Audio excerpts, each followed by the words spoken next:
Assalamualaikum warahmatullahi wabarakatuh. Perkenalkan, nama saya Arya Budi Mulyanto dari Teknik Sipil Universitas Diponegoro. Pada kesempatan kali ini, saya akan mempresentasikan tentang rangkuman mengenai Value Engineering Study Report Robert Street Improvement. Yang pertama adalah latar belakang proyek. Robert Street adalah fasilitas jalan raya utama yang dimiliki oleh Departemen Transportasi Minnesota yang menyediakan jalan raya utama dari utara ke selatan di Saint Paul bagian barat. Jalan ini diklasifikasikan sebagai arteri minor. Yang kedua ada deskripsi proyek. Robert Street merupakan rute transportasi utama dari utara ke selatan melalui jantung kawasan bisnis komersial di Saint Paul bagian barat. Rute ini memiliki panjang sekitar 2,4 mil dan diklasifikasikan sebagai arteri minor. Rute ini berada di bawah yurisdiksi Departemen Transportasi Minnesota. Tujuan proyek ini adalah untuk merekonstruksi jaringan saluran pembuangan, mengganti sinyal lalu lintas, mengganti penerangan jalan, dan memasang elemen streetscape lainnya sehingga dapat meningkatkan mobilitas dan menambah akomodasi. Proyek ini dimaksudkan untuk meningkatkan panjang Robert Street di Saint Paul bagian barat dalam 4 kategori, yaitu infrastruktur, keamanan, estetika, dan transit. Berikutnya ada estimasi biaya proyek. Dapat dilihat berdasarkan tabel berikut. Ada beberapa kategori, yaitu jalan raya, streetscape, rambu lalu lintas, saluran pembuangan, saluran air utama, kontingensi, mobilisasi, saluran sanitasi, kontrol lalu lintas, dan dinding penahan.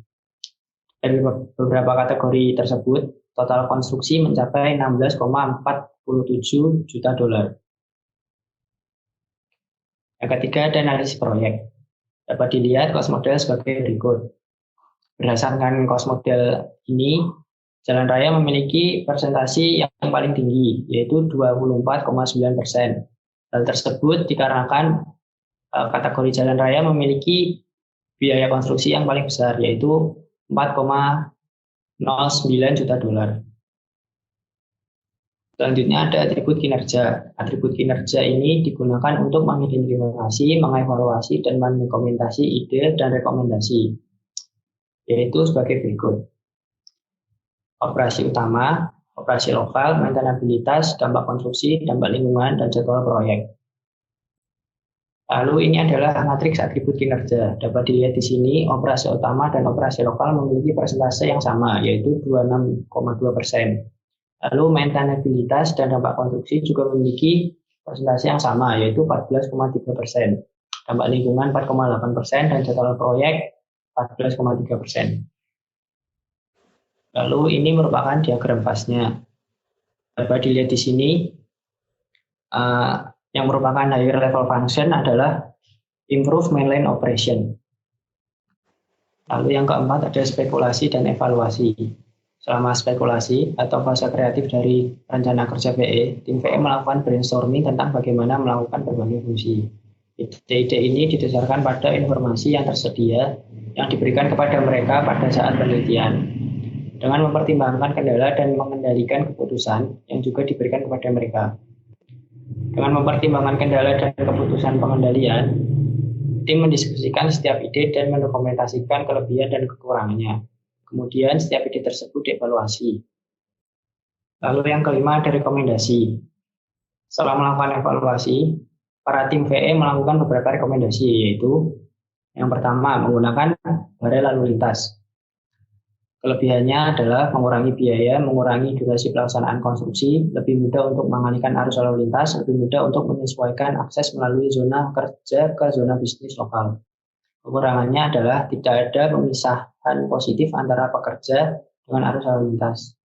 Lalu rekomendasi yang kedua adalah rapat mingguan kontraktor. Kelebihannya adalah menyediakan jangkauan ke bisnis lokal, memungkinkan bisnis untuk menjadwalkan staf atau pengiriman yang sesuai, membangun hubungan antara kontraktor dan pebisnis.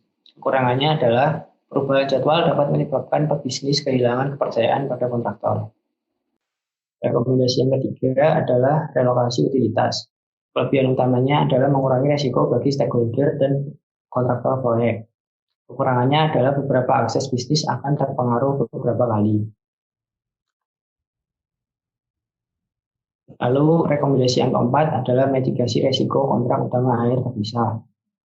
Kelebihan utamanya yaitu mengurangi risiko bagi pemangku kepentingan proyek dan kontraktor. Kekurangannya adalah beberapa lokasi akses bisnis akan terkena dampak beberapa kali.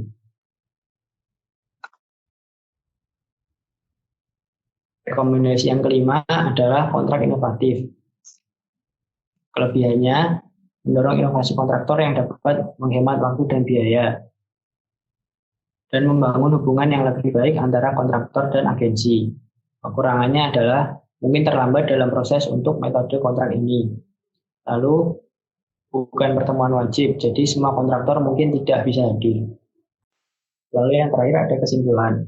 Subjek studi VE adalah perbaikan Robert Street. Tujuan utama tim melalui penerapan rencana kerja VE adalah menerapkan prinsip dan praktik rencana kerja VE, melakukan tinjauan dan analisis proyek secara menyeluruh, melakukan curah, pendapat, dan evaluasi kemungkinan peluang peningkatan, identifikasi potensi nilai tambah dan peluang penghematan biaya.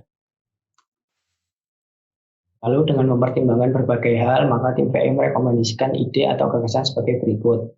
Menggunakan barel lalu lintas untuk memisahkan lalu lintas dari zona kerja dan untuk menggambarkan akses bisnis. Rekomendasi ini mengurangi dampak konstruksi. Pertemuan mingguan kontraktor dan pemilik bisnis untuk memberikan informasi mengenai perkembangan mingguan. Rekomendasi ini mengurangi dampak konstruksi. Relokasi utilitas, mengembangkan suatu urutan pekerjaan atau urutan pertama dari ketentuan kontrak kerja yang membutuhkan penyelesaian instalasi pekerjaan utama. Rekomendasi ini mengurangi dampak konstruksi dan akan mengurangi durasi kontrak secara keseluruhan. Mitigasi resiko kontrak utilitas terpisah. Ini adalah strategi respon terhadap resiko bahwa jalan yang benar tidak akan diperoleh oleh proyek yang dibiarkan, dan bahwa proyek tersebut akan ditunda sampai sertifikasi jalan yang benar disetujui oleh FHWA. Rekomendasi ini mengurangi dampak konstruksi dan mengurangi resiko proyek diidentifikasi. Kontrak inovatif. Untuk menerima nilai terbaik untuk proyek tersebut, sertakan metode kontrak inovatif dalam pengiriman proyek, perancangan, tawaran, lalu membangun, untuk mengurangi durasi keseluruhan proyek.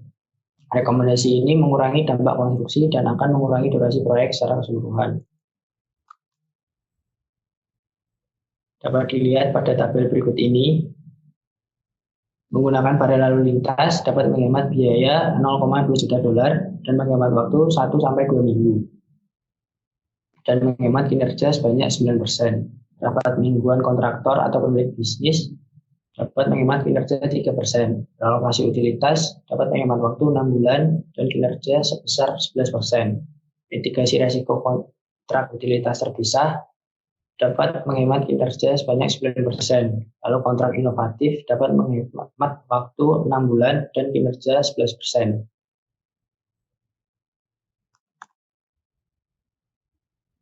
Sekian dari saya. Apabila banyak kekurangan, mohon maaf. Wassalamualaikum warahmatullahi wabarakatuh.